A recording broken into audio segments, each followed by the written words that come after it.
En esta conferencia hemos visto el relevo de algunos hermanos fieles y hemos sostenido a otros en sus llamamientos. En esta rotación tan común en la iglesia, no se nos degrada al ser relevados y no se nos asciende cuando se nos llama. No hay ascensos ni descensos en el servicio del Señor. Únicamente se da marcha hacia adelante o hacia atrás, y esa diferencia radica en la forma en que aceptamos nuestros relevos y llamamientos. Una vez presidí el relevo de un presidente de estaca que había prestado servicio diligente durante 9 años, y ahora se regocijaba por el nuevo llamamiento que él y su esposa acababan de recibir como líderes de la guardería de su barrio. Solo en esta iglesia se consideraría eso como algo igualmente honorable.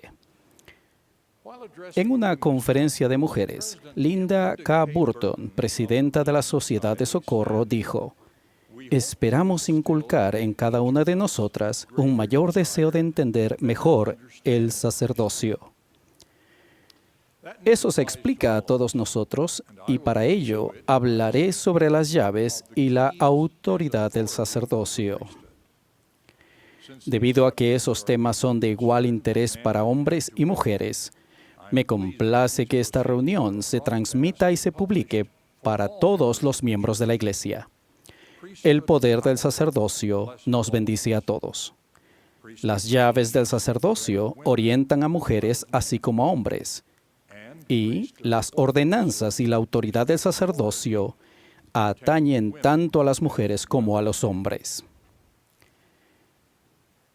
El presidente Joseph F. Smith describió el sacerdocio como el poder de Dios delegado al hombre, mediante el cual puede actuar en la tierra para la salvación de la familia humana. Otros líderes nos han enseñado que el sacerdocio es el poder supremo de la tierra. Es el poder por el que la tierra fue creada. Las Escrituras enseñan que este mismo sacerdocio que existió en el principio existirá también en el fin del mundo. Por consiguiente, el sacerdocio es el poder mediante el cual seremos resucitados y continuaremos hacia la vida eterna. El entendimiento que procuramos empieza al adquirir conocimiento de las llaves del sacerdocio. Las llaves del sacerdocio son la autoridad que Dios ha dado a los líderes del sacerdocio para dirigir, administrar y gobernar el uso de su sacerdocio en la tierra.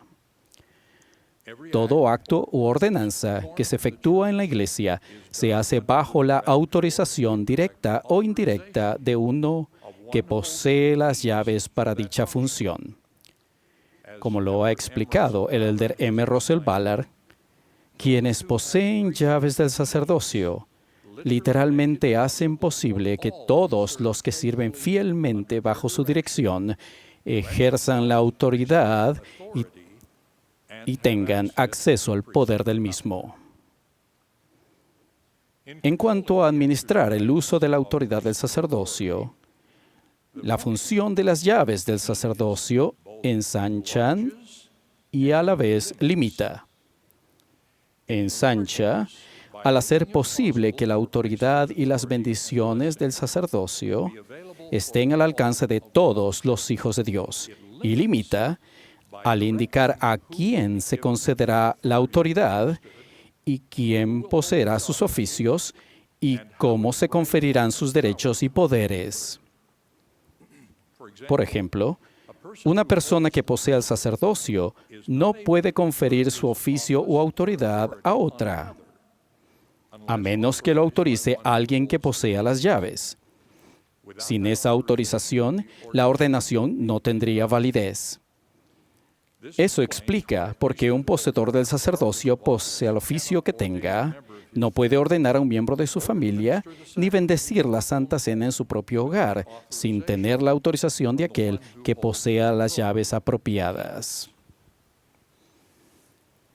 Con excepción de la obra sagrada de las hermanas llevan a cabo en el templo, bajo las llaves que posee el presidente del templo, las cuales describiré a continuación.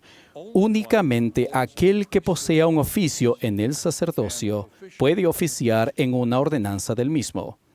Y todas las ordenanzas autorizadas del sacerdocio se asientan en los registros de la Iglesia. Al final, todas las llaves del sacerdocio las posee el Señor Jesucristo. ¿De quién es este sacerdocio?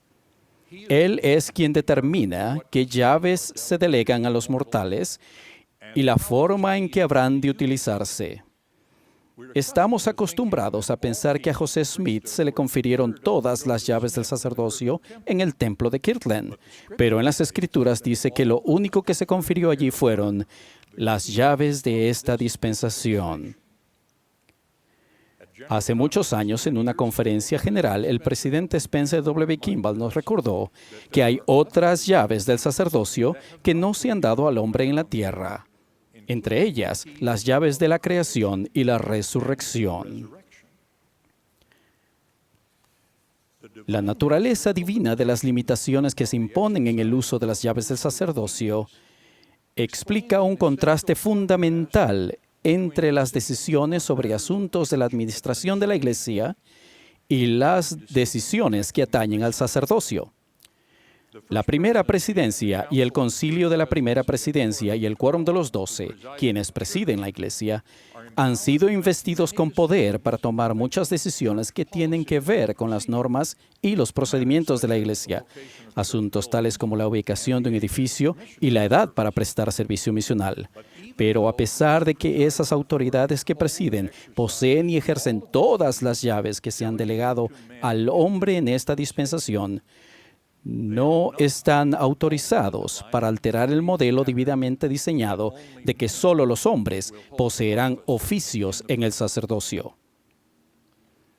Ahora trato el tema de la autoridad del sacerdocio. Empiezo con los 3 principios de los que acabamos de hablar. 1. El sacerdocio es el poder de Dios delegado al hombre para actuar por la salvación de la familia humana. 2. La autoridad del sacerdocio la gobiernan los poseedores del sacerdocio que poseen las llaves del sacerdocio. Y 3. Ya que en las Escrituras dice que todas las otras autoridades y oficios de la Iglesia son dependencias de este sacerdocio, de Melquisedec. Todo lo que se haga bajo la dirección de esas llaves del sacerdocio se hace con la autoridad de dicho sacerdocio. ¿Cómo se aplica esto a la mujer?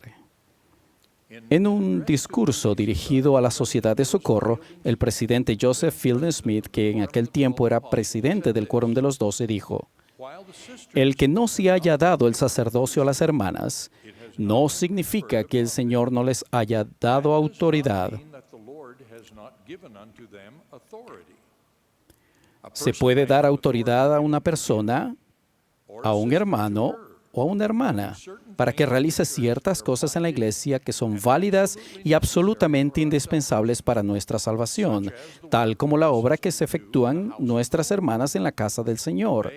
Se les da autoridad para llevar a cabo cosas sagradas y maravillosas, que son sagradas para el Señor y tan válidas como lo son las bendiciones que se dan a los hombres que poseen el sacerdocio". En ese extraordinario discurso, el presidente Smith dijo una y otra vez que a las mujeres se les ha dado autoridad. A ellas les dijo: pueden hablar con autoridad porque el Señor les ha conferido autoridad. También dijo a la Sociedad de Socorro: se ha dado poder y autoridad para llevar a cabo muchas cosas grandiosas. La obra que realizan se efectúa mediante autoridad divina. Y naturalmente, la obra de la Iglesia que efectúan las mujeres o los hombres, ya sea en el templo o en el barrio o las ramas, se lleva a cabo bajo la dirección de aquellos que poseen las llaves del sacerdocio. Por tanto, dirigiéndose a la Sociedad de Socorro, el presidente Smith explicó: el Señor les ha dado esta gran organización en la que ellas tienen la autoridad para servir bajo la dirección de los obispos de los barrios, procurando el bienestar tanto espiritual como temporal de nuestro pueblo. Por eso, ciertamente se dice que para las mujeres, la sociedad de socorro no es solo una clase, sino algo a lo que pertenecen, una dependencia divinamente establecida del sacerdocio. No solemos hablar de que las mujeres tengan la autoridad del sacerdocio en sus llamamientos de la iglesia. Pero, ¿qué otra autoridad puede ser? Cuando a una mujer, joven o mayor, se le aparta para predicar el Evangelio como misionera de tiempo completo, se le da la autoridad del sacerdocio para efectuar una función del sacerdocio. Ocurre lo mismo cuando a una mujer se le aparta para actuar como oficial o maestra en una organización de la iglesia, bajo la dirección de alguien que posea las llaves del sacerdocio. Quien quiera que funcione en un oficio o llamamiento recibido de alguien que posea las llaves del sacerdocio, ejerce autoridad al desempeñar los deberes que se le hayan asignado. Quien quiera que ejerza autoridad del sacerdocio, se debe olvidar de sus derechos y concentrarse en sus responsabilidades. Este es un principio que necesita la sociedad en general.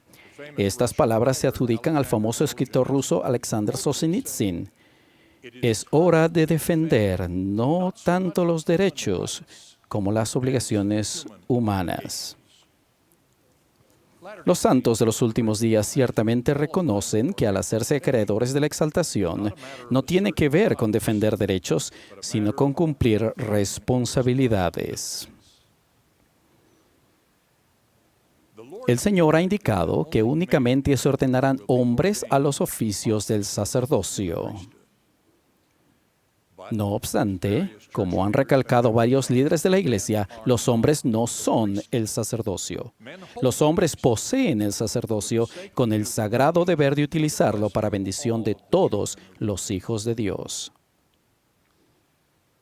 El poder más grandioso que Dios ha dado a sus hijos no se puede ejercer sin la compañía de una de sus hijas, porque Dios ha dado solo a ellas el poder de ser creadora de cuerpos, de modo que pudiese cumplirse el designio y el gran plan de Dios. Esas son las palabras del presidente J. Reuben Clark. Dijo además: ese es el lugar de nuestra esposa y nuestra madre en el plan eterno. Ellas no son poseedoras del sacerdocio, no se las manda desempeñar los deberes y las funciones del sacerdocio, ni tampoco se las agobia con sus responsabilidades. Son edificadoras y organizadoras bajo su poder y partícipes de sus bendiciones, poseyendo el complemento de los poderes del sacerdocio y poseyendo un deber divinamente llamado, así como eternamente importante en su lugar como el sacerdocio mismo. En esas inspiradas palabras, el presidente Clark se refería a la familia.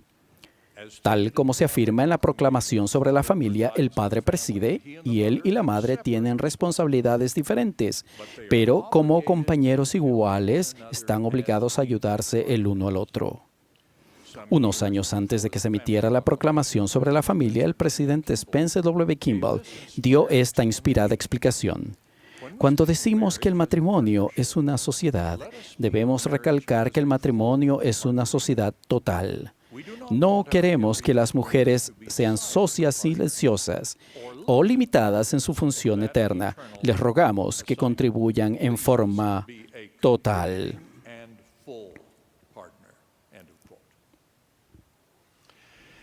Ante los ojos de Dios, ya sea en la iglesia o en la familia, las mujeres y los hombres son iguales, con responsabilidades diferentes. Concluyo con algunas verdades acerca de las bendiciones del sacerdocio. A diferencia de las llaves y de las ordenanzas del sacerdocio, las bendiciones de dicho sacerdocio están al alcance de hombres y mujeres bajo las mismas condiciones. El don del Espíritu Santo y las bendiciones del templo son ilustraciones comunes de esta verdad. En el excelente discurso que pronunció en la Semana de la Educación en la Universidad Brigham Young, el elder M. Russell Ballard enseñó: La doctrina de nuestra Iglesia ubica a la mujer en una posición igual y a la vez diferente a la del hombre. Dios no considera un sexo mejor o más importante que el otro. Cuando el hombre y la mujer van al templo, ambos son investidos con el mismo poder, a saber, el poder del sacerdocio. El acceso al poder y las bendiciones del sacerdocio está al alcance de todos los hijos de Dios. Testifico del poder y de las bendiciones del sacerdocio de Dios, que están al alcance de sus hijos, así como de sus hijas. Testifico de la autoridad del sacerdocio, el cual funciona en todos los oficios y las actividades de la Iglesia de Jesucristo de los Santos de los Últimos Días. Testifico de la divina función que las llaves del sacerdocio, las cuales posee y ejerce en su plenitud nuestro profeta y presidente Thomas S. Monson. Por último, y de mayor importancia, testifico de nuestro Señor y Salvador Jesucristo, de quien es este sacerdocio y cuyos siervos somos. En el nombre de Jesucristo. Amén.